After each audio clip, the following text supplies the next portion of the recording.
Welcome to another segment yema confessions. So ngatinzwe nyaya yedu yekutanga yatawe nayo muzuva ranhasi. Makadini mukoma honest. Inini murume wangu akaita chifambi nemumwe mukadzi out of our marriage. Uye zvakazoitika ndezvekuti mukadzi uye akazobata pamuviri. Mimba iya yakabva yazvarwa, asi nekuda kwaMwari mwana uye akazosvika pakufa ari muchechi.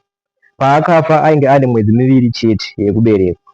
Pandakanzwa nyaya iyi ndakanzwa kurwadziwa kukuru, nekuti zvakandirwadza kuti murume wangu ainge andihurira akatadza kundiremekedza. Asi chakazonyanya kundidzimba mwoyo, murume wangu akatanga kundipa mhosva yekuti kufa kwakanga kwaita mwana wake wekunze uyu ndini ndainge ndamuroya, nekuda kwekuti ndakapopota uye ndakaratidza kusafara paakandizivisa nezvekunhumburisa kwake kunze. So ainditi ndini ndakakonzeresa kufa kwemwana wake nekuda kwekubatikana kwandakaita. Vakabva vatorambana nemusikana iyeye nekuda kwekuti hanzi inini ndinoroya. Hangu ndakapopota semunhu ainge arwadziwa nezvainge zvaitwa nemurume wake, asi handingambodeure ropa remwana asina chaanoziva, nekuti ndakatobatikanawo nekufa kwakaita mwana wacho. I know pain yekufirwa zvaivi. Chokwadi ndechekuti ini handina kana zvandinoziva nekufa kwemwana wake. Handina kumbobvira ndaita chero chinhu kuti mwana iyeye azosvike pakufa. Ndaingove nemarwadzo uye ndakatsamwa pandakaziva kuti murume wangu akange ave kuputsa imba yedu nekuda kwemanyebo ake.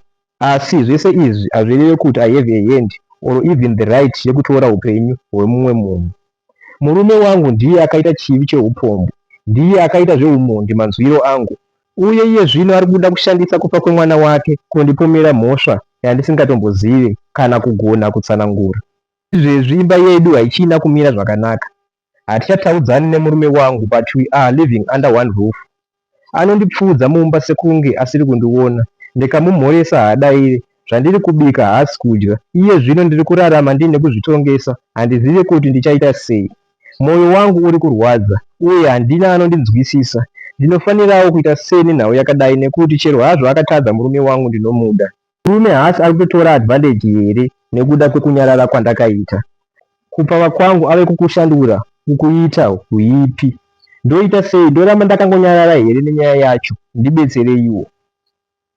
Zvinorwadza zviri kuitika, but kuramba makanyarara ndione kuchisolve anything. Just be careful. Munonamata kuna Mwari kuti vakupe uchenjeri. Murume wenyu munge muchikwanisa kunge muchitaura naye mune zvakanaka, or otherwise mombai nguva, mombombawo nguva. Ndizive kuti ngamba nguva yakareba sei, but pamunenge makunzwa kuti makuda kutaura naye, tryai by all means kuti munge muchidzikisa voice renyu kuti agokwanisa kutanga achikunzwai. Pari zvino achiti anenge akabatikana nekuda kwekuti akazorambwa asi akafirwa futi nemwana. Panongodawo uchenjeri kuti zvese zvinge zvichikuitirai zvakanaka. Okay, ngatinzwe nyaya yedu inotevera. Nyaya yedu inotevera yakamira yakadaizvi. Mukoma honest zviri sei? Ndiri mukomana abva zera ari kutarisira kupinda muwanano anytime from now. Ndinodawo kuti munenzwisise side rangu, nekuti handisi pakushora oro kutarisira vanhu vane zvirwere zvavainazvo pasi. Ndine mubvunzo wandinoda kubvunza, uye ndinotarisira kuti ndingawane mhinduro yakajeka. Ndiri murudo nemumwe musikana, uye she is so special in every way. She is not just beautiful as a wife material, asiwo ane hunhu chaihwo hwandinoda. Ane mwoyo munyoro, anondiremekedza, anondinzwisisa, uye anondipa rudo rwandisati ndakambowana kubva kune mumwe munhu.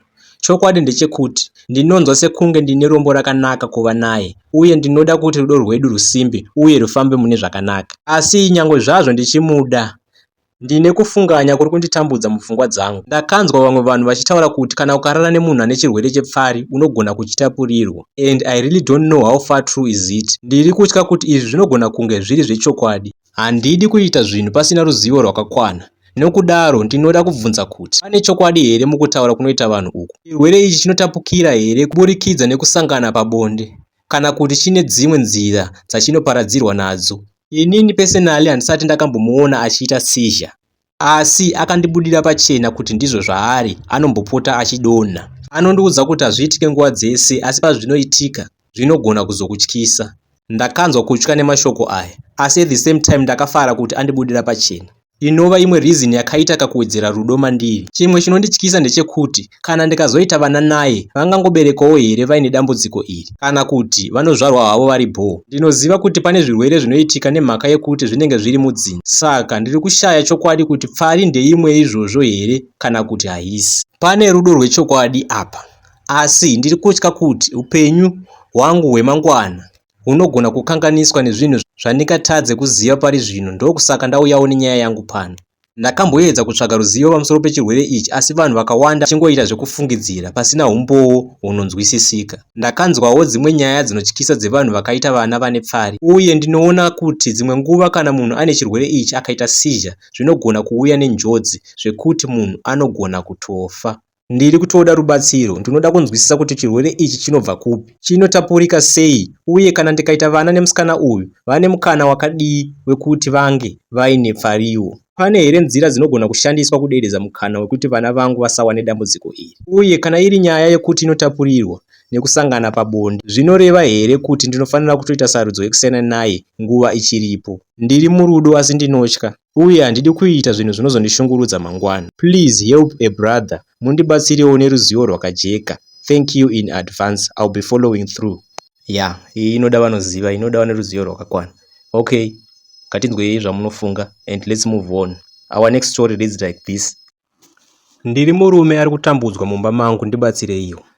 Mukadzi wangu ari kundimanikidza kuti ndimupe foni yangu nguva dzese, asi ndinoziva kuti kana ndikamupawo foni yangu zvakawanda zvinoparara mumba medu. Handizivi kuti ndoita sei. Dambudziko rakatanga nekuda kwekuti ndakachinja password yefoni yangu. Hakusi kuti ndiri kuita zvinhu zvisina kunaka, asi nekuti mukadzi wangu haana trust uye anogara achitsvaga zvinhu zvekundipomerera. Dzimwe nguva anopinda mufoni mangu achitsvaga mameseji, mapictures kana kuti chero chinhu chaanogona kushandisa kundipomera mhosva. Ndakaona kuti izvi zviri kuita kuti tigare tichinetsana. Ndobva ndafunga kuti regedzai ndimbochinja password yangu kuti tirege kuva negakava zuva nezuva. Epanoi pane dambudziko.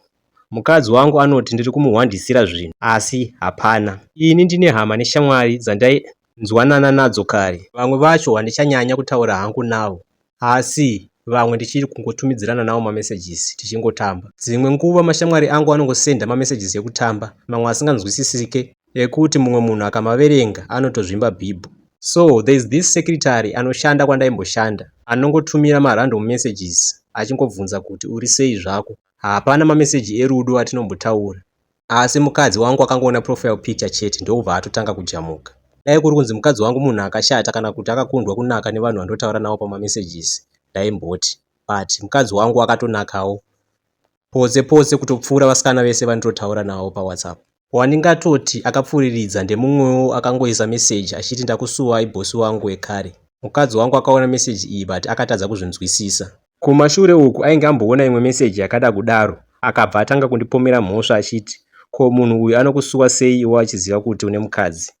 Ndakamboedza kubvisa mamessages mufoni anoita kuti andifungidzire nekuisa mamwe machats paarchive, asi iye anoona sekunge ndinomuhwandisira. Iye akatoti foni yangu ndeyake, saka anofanira kuvhura achitarisa nekuongorora kana kuona zvese zvaanenge achida mairi. Anoti kana ndichida kuramba ndiri murume wake ndinofanira kumupa access yekuita zvaanoda nefoni yangu, asi ndinozivawo kuti kana ndikangomupa chete zvimwe zvinhu zvachazosangana nazvo zvichaita kuti marriage yedu iparare. Hazvireve kuti ndine chinhu chakaipa chandiri kuwanza mufoni, asi ndinoziva kuti haazotore zvinhu nenzira yakanaka.